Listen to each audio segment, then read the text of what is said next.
मित्रों, प्रभु यीशु मसीह के नाम में नमस्कार। उम्मीद करता हूँ आप ईश्वर में बहुत कुशल मंगल होंगे। प्रभु का धन्यवाद हो कि आज ईश्वर के वचन से मैं आपके सामने कुछ बांट सकता हूँ।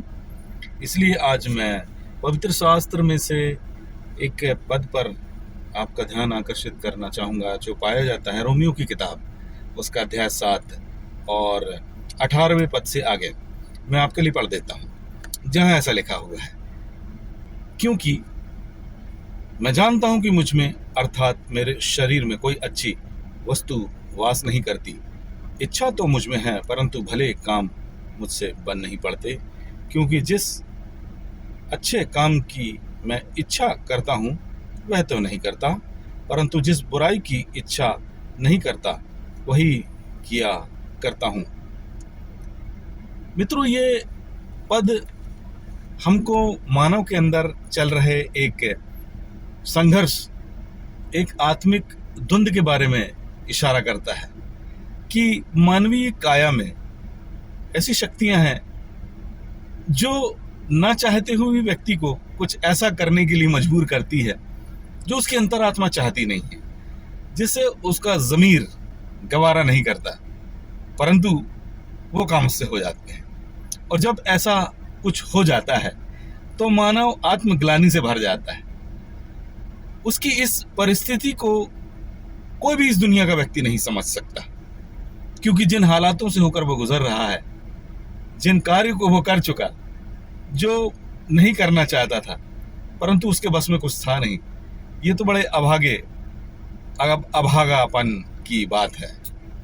मैं इस समय अपनी बात को इस बात से बताना चाहूँगा, एक कहानी के द्वारा मैं इसे स्पष्ट करता हूँ। शायद इससे हमारी आत्मिक विकलांगता में कुछ प्रभाव पड़ सके, इससे हमारा आत्मिक और मानसिक अपाहिजपन दूर हो सके। बहुत पहले हमारे देश के सबसे ऊंचे पर्वत एवरेस्ट पर चढ़ने का प्रयास कई पर्वतारोही झुंड कर रहे थे।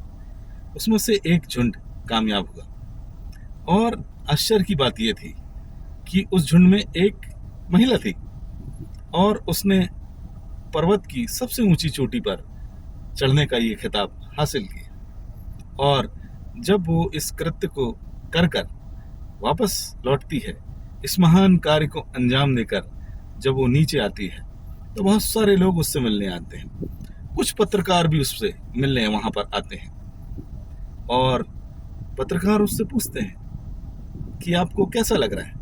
उस महिला का नाम था कंचन गावा। लोगों ने पूछा, कंचन गावा, आपने सबसे ऊंची चोटी एवरेस्ट फतह कर ली? उसने कहा हाँ। उसने कहा कैसा लग रहा है? कंचन ने कहा मुझे बहुत अच्छा लग रहा है, मुझे बहुत खुशी हो रही है। पत्रकारों ने कहा पर एक अद्भुत बात हमको लग रही है कि आप अंधी हैं। आप अंधी? उसने कहा कौन इस दुनिया में विकलांग नहीं है? मेरे पास आंखें नहीं हैं, लोगों के पास हिम्मत नहीं होती। मित्रों, ये कहानी विकलांगता पर विजय प्राप्त करने की है, विकलांगता से विजय की ओर जाने की है।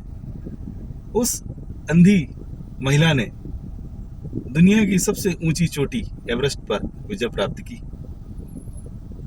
बाइबल में हमने पढ़ा कि मानव अपनी विकलांगता के उस दौर से गुजर नहीं पा रहा, उसे किसी व्यक्ति की जरूरत है।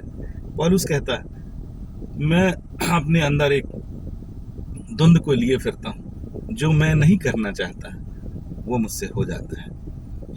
निश्चित रूप से इस स्थिति से आपको एक व्यक्ति बचा सकता है, उभार सकता है, निकाल सकता है। आप खुद और स्वयं सर्वशक्तिमान परमेश्वर पिता के इकलौते पुत्र प्रभु यीशु मसीह का हाथ, मैं आपसे उसका परिचय कराना चाहता हूँ। निश्चित रूप से आप अपनी यात्रा प्रभु यीशु मसीह के साथ करिए। आप हमेशा अपने अपाहिजपन पर, अपने विकलांगपन पर जरूर विजय प्राप्त करेंगे। God bless you. ईश्वर आपको आशीष दे। Thank you very much.